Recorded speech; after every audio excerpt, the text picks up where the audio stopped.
యోబు గ్రంథము 30వ అధ్యాయము. ఇప్పుడైతే నాకన్నా తక్కువ వయస్సు గలవారు నన్ను ఎగతాళి చేయుదురు. వీరి తండ్రులు నా మందలు కాయకుక్కలతో నుండుటకు తగని వారని నేను తలంచియుంటిని. వారి చేతుల బలము నాకేమి ప్రయోజనమగును? వారి పౌరుషము పోయినది. దారిద్ర్యము చేతను క్షామము చేతను శుష్కించిన వారై ఎడారిలో చాలా దినముల నుండి పాడై నిర్మానుష్యముగానున్న ఎడారిలో ఆహారము కొరకు వారు తిరుగులాడుదురు. వారు తుప్పలలోని తుత్తి చెట్లను పెరుకొదురు. తంగేడు వేళ్ళు వారికి ఆహారమై ఉన్నవి. వారు నరుల మధ్య నుండి తరిమివేయబడిన వారు. దొంగను తరుముచు కేకలు వేయునట్లు మనుష్యులు వారిని తరుముచు కేకలు వేయుదురు. భయంకరమైన లోయలలోను నేల సందులలోను బండల సందులలోను వారు కాపురముండవలసి వచ్చెను. తుప్పలలో వారు ఓండ్ర పెట్టుదురు. ముళ్ళ చెట్ల క్రింద వారు కూడియుందురు. వారు మోటు వారికిని పేరు ప్రతిష్టతలు లేని వారికిని పుట్టినవారు. వారు దేశంలో నుండి తరుమబడినవారు. అట్టివారు ఇప్పుడు నన్ను గూర్చి పదములు పాడుదురు. నేను వారికి సామెతకు ఆస్పదముగా నున్నాను. వారు నన్ను అసహ్యించుకొందురు. నా యొద్ద నుండి దూరముగా పోవుదురు. నన్ను చూచినప్పుడు ఉమ్మివేయక మానరు. ఆయన నా త్రాడు విప్పి నన్ను బాధించెను. కావున వారు నాకు లోబడక కళ్ళెము వదిలించుకొందురు. నా కుడి ప్రక్కను అల్లరి మూక లేచును. వారు నా కాళ్ళను తొట్టిల చేయుదురు.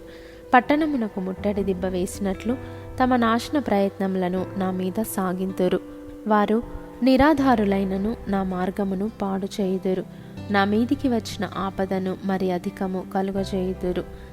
గొప్ప గండిగుండ జలప్రవాహము వచ్చినట్లు వారు వచ్చెదరు. ఆ వినాశములో వారు కొట్టుకొని పోవుదురు. భీకరమైనవి నా మీద పడెను. గాలి కొట్టివేయునట్లు వారు నా ప్రభావమును కొట్టివేయుదురు. మేఘము వలె నా క్షేమము గతించిపోయెను. నా ఆత్మ నాలో కరిగిపోయి ఉన్నది. ఆపద్దినములు నన్ను పట్టుకొని ఉన్నవి. రాత్రివేళను నా ఎముకలు నాలో విరుగగొట్టబడునట్లున్నవి.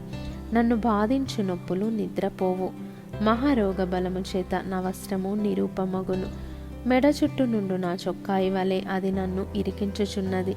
ఆయన నన్ను బురదలోనికి త్రోసెను. నేను ధూళియు బూడిదయునైనట్లున్నాను.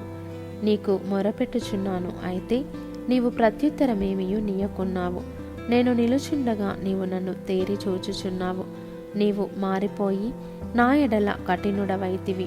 నీ బాహుబలము చేత నన్ను హింసించుచున్నావు. గాలి చేత నన్ను లేవనెత్తి దాని మీద నన్ను కొట్టుకొని పోజేయుచున్నావు. తుఫాను చేత నన్ను హరించివేయుచున్నావు.